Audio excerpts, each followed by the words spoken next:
और आपको ये बता दूं कि हिंदुस्तान के अंदर दरगाहें वक्फ की सबसे बड़ी स्टेक होल्डर हैं।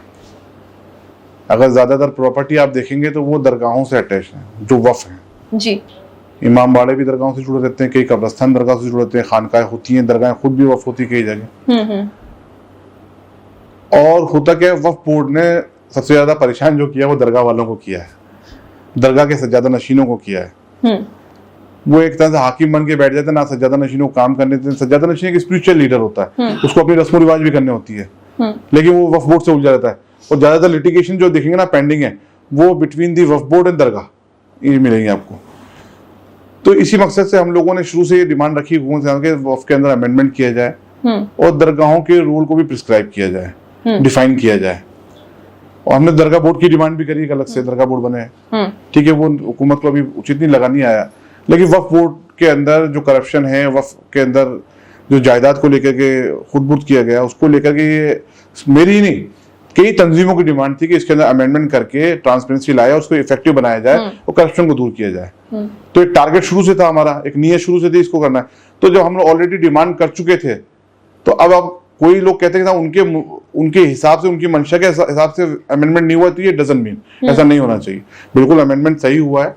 और उसके बाद में फिर ये गुमराह करना शुरू किया, तो वो हमें बड़ी तकलीफ दी, क्योंकि हम किसी सौदे पे बैठे हैं, हमारा ये फर्ज बनता है, हमारी जिम्मेदारी बनती है कि अगर अवाम को गुमराह किया जा रहा है तो उसको सही बात बताई जाए कि भाई इस वक्फ के आने से जिस तरीके से आपको बताया जा रहा है कि आपकी जमीनें चली जाएंगी या दरगाह चली जाएंगी, इमाम बाड़े चले जाएंगे, खानकाहें चले जाएंगे, तो बिल्कुल सरासर गलत है। उसी नियत को बेस करके, उसी बात को बेस करके मैंने पब्लिक के सामने आके अपनी बात रखी और इसको सपोर्ट किया खुल करके। आपके हिसाब से जो बदलाव किए गए हैं उसमें से सबसे जरूरी बदलाव कौन सा है? देखिए, सबसे जरूरी बदलाव जो हुआ है वो हुआ है कि इसके तहत मैं मानता हूं कि जो फॉर्मेशन ऑफ वक्फ बोर्ड है और सेंट्रल वक्फ काउंसिल का जो फॉर्मेशन है, उसमें पॉलिटिकल अपॉइंटमेंट कम हो गए। मेरे को सबसे ज्यादा खुशी इस बात की है कि जो भी राजनीतिक पार्टी आती है वो अपने हिसाब से पॉलिटिकल अपॉइंटमेंट कर देते हैं उन्हें। अब इन्होंने कैटेगरी फिक्स कर दी है कि इस कैटेगरी से इतने लोग होंगे, इस कैटेगरी से इतने लोग होंगे, इस कैटेगरी से। तो अब उसमें समझता हूं एक्सपर्ट होंगे, कानून के जानकार होंगे, इस्लाम के जानकार होंगे। तो जाहिर सी बात है, जिस फील्ड के लिए आपको अपॉइंट किया जा रहा है उस फील्ड की नॉलेज होनी चाहिए आपको। तो वक्फ के अंदर कानूनदा की भी जरूरत है, इस्लामिक स्कॉलर की भी जरूरत है और पॉलिटिकल लोगों की भी जरूरत है। तो सिटिंग एमपी, सिटिंग एमएलए तो रहेंगे, लेकिन इसके अंदर जो जुडिशरी से भी लेना की बात रखी है वो बहुत अच्छी बात है, और मुस्लिम स्कॉलर्स को लेने की बात की वो अच्छी बात है।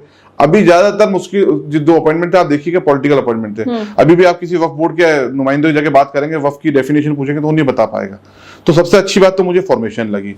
दूसरी बात ये थी कि जो वक्फ बाय यूजर वाला एक पॉइंट है, तो हमने भी ये बात रखी कि देखिए अपॉइंटमेंट हो रहा है कि सबसे ज्यादा डिस्प्यूट अराइज हो रहा है ना वो वक्फ बाय यूजर पे हो रहा था, और जो लोग परेशान भी थे कि साहब एक इल्जाम तराशी थी कि साहब बोर्ड जाकर के हर किसी प्रॉपर्टी पे क्लेम कर देता उसकी हो जाती।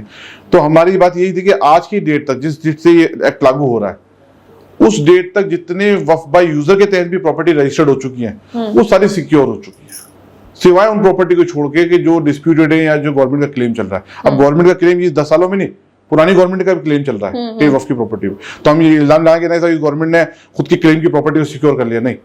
ये 50 साल तक जितनी प्रॉपर्टी वक्फ की है जिसपे गवर्नमेंट का क्लेम है उसको भी इसमें छोड़ा गया है, लेकिन उस बची जो प्रॉपर्टी है जिसमें कोई डिस्प्यूट नहीं है उनको एटलीस्ट सिक्योर कर दिया गया इसके एक्ट। बहुत से लोग इसको कह रहे हैं कि ये मुस्लिम विरोधी कानून है, ये मुसलमानों के अगेंस्ट है। देखिए, वक्फ मुस्लिम विरोधी कानून कैसे हो जाएगा? तमाम वक्फ की प्रॉपर्टी मुसलमानों के इस्तेमाल में आनी चाहिए थी, आज तक तो आई नहीं। वो मुस्लिम विरोधी था बात। उसका जो फंड था वो आम गरीब गुरबाओं, मिस्किनों, यतीमों, बेवाओं में जाना चाहिए था, वो मुस्लिम विरोधी काम हो रहा था।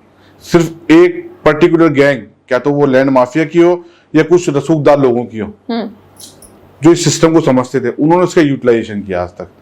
तो मुस्लिम विरोधी काम तो उन लोगों ने किया। ये मुस्लिम विरोधी काम कैसे होगा कि सरकार कह रही कि नहीं, बाकायदा पार्लियामेंट के अंदर ऑफिशियल बयान देकर सरकारों ने ये कहा है कि हम इस फंड को, इस प्रॉपर्टीज को सिर्फ और सिर्फ मुसलमानों की फलाह बहबूदी के लिए इस्तेमाल में लेंगे। तो मुस्लिम विरोधी कैसे हो गया? मैं नहीं मानता मुस्लिम विरोधी इसको। ठीक है।